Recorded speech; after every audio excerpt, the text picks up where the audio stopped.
Hey guys, so this video is going to be talking about why Nigahiga is such a great person to look up to, in my personal opinion. Imagine you're a chubby little Asian kid in, say, like the sixth grade, and you don't get straight A's, you're not great at math, you don't have many friends, and you live in a city that is a little over 1% Asian. I'm not speaking from my own personal experience. I'm just saying. It's just a hypothetical. I have lots of friends. Yeah, they're just not here right now. Um, let's say that one day this Asian kid is looking at a video with a couple of Asian dudes in it talking about a new product they're inventing called the iPod Human. You're laughing your butt off, and you continue watching some more videos titled like How to Be Ninja, How to Be Gangster, Dear Ryan Defeating a Ninja, etc., stuff like that. Subconsciously, you're thinking that, like, wow, this dude looks like me. That's a really big deal for Asian American kids growing up because they don't have a lot of identity and whatnot. And Nigahiga is that person who created those videos that I watch. So Nigahiga started off his YouTube career by posting just homemade videos onto YouTube, and these videos were typically comedy sketches and whatnot. His biggest sketches are tutorial videos that kind of flip current day topics on their heads. So say, for example, the one I just mentioned, How to Be Ninja, parodies martial arts instructional videos that try to teach viewers like different fighting techniques and stuff like that, and old Asian tropes by saying stuff like making unnecessary noises when you hit things.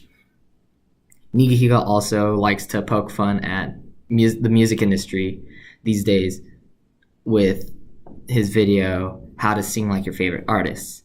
He doesn't make fun of artists by talking about their songs or what they sing, but rather making funny comparisons about the way they really sing. So a classic example, Nigahiga's most popular video, one of my favorites, is Nice Guys. It makes fun of the really overused quote that nice guys finish last and that the nice guy never gets the girl and whatnot. And in the end of the music video, the nice guys do end up getting the girl. So it's just a great, refreshing take on an overused saying that's kind of stupid.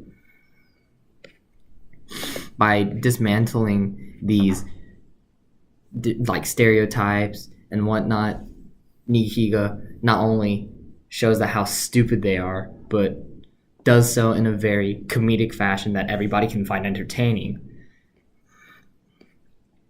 Nigahiga's origin story is really depicted in his Draw My Life video, which I'll put in the description below, but I'll give a summary quickly here.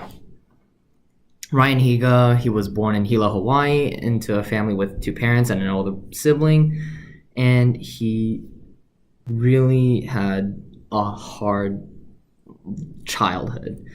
Not like he was poor or anything, just because he didn't have a lot of friends and he had an older sibling who outshined him in everything that he did. And then middle school hit and he was targeted by his bullies, and then he had a lot of dark thoughts, which I'm assuming alludes to self-harm and stuff like that.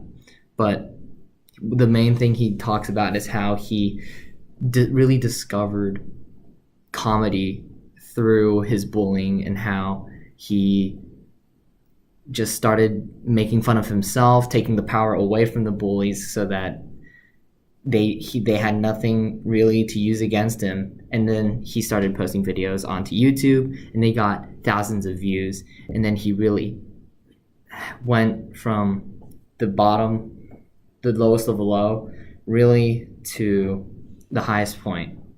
He then went to University of Nevada, Las Vegas, but decided to drop out and break up with his first girlfriend to pursue YouTube.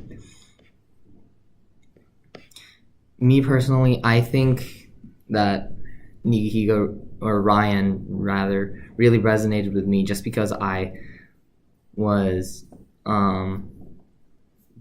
just not popular, didn't fit the stereotypical Asian roles that a lot of people saw, a lot of people automatically thought. And it was really sad for me because I was just like, oh, I don't have any purpose, I don't have any friends. Man, this really sucks. But after watching Ryan's videos, I thought to myself, wow, there's somebody who looks like me, who's funny, doesn't fit the roles, and yet he's still successful.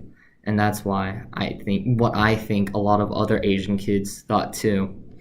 And then Ryan doesn't just stop at the personal level. He's also impacted the entertainment industry so much, which just further emphasizes how Asian people don't have to fit the stereotype of straight A student, martial arts expert, or whatever other negative stereotypes there were against Asian people. The clearest examples nowadays in entertainment is obviously Crazy Rich Asians, which got number one in the US for 3 weeks straight, which is huge. And then the first major success on television was Fresh Off the Boat, which actually had Randall Park, who's very integrated into the Asian American YouTube scene.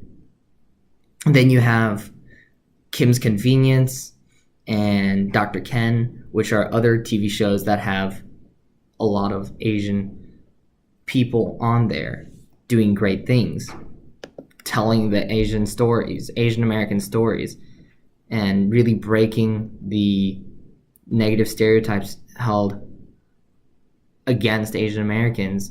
What I'm just trying to say is that all of these really started from Ryan Higa and all the other Asian YouTubers, but really Ryan, because he's number one. He is the most subscribed to Asian YouTuber on YouTube. And when you think of skits and stuff on YouTube, you usually think of Smosh, Shane Dawson, and Nigahiga. So it just goes to show that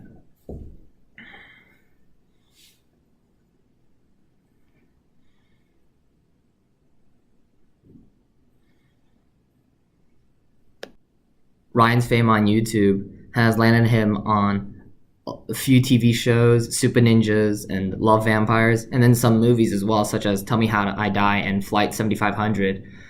And he's just been such an integral part of the Asian American scene in entertainment on YouTube. He's partnered with different Asian creators, such as Wong Fu Productions, Just Kidding Films, Kev Jumba, and then these collaborations really gave us amazing sketches, short films, and web series that us Asian Americans could really relate to, which is just phenomenal. And then the Asian roles, none of these Asian roles were really martial arts masters or computer nerds or whatever. These were just normal people living everyday lives. And that's just so important because Hollywood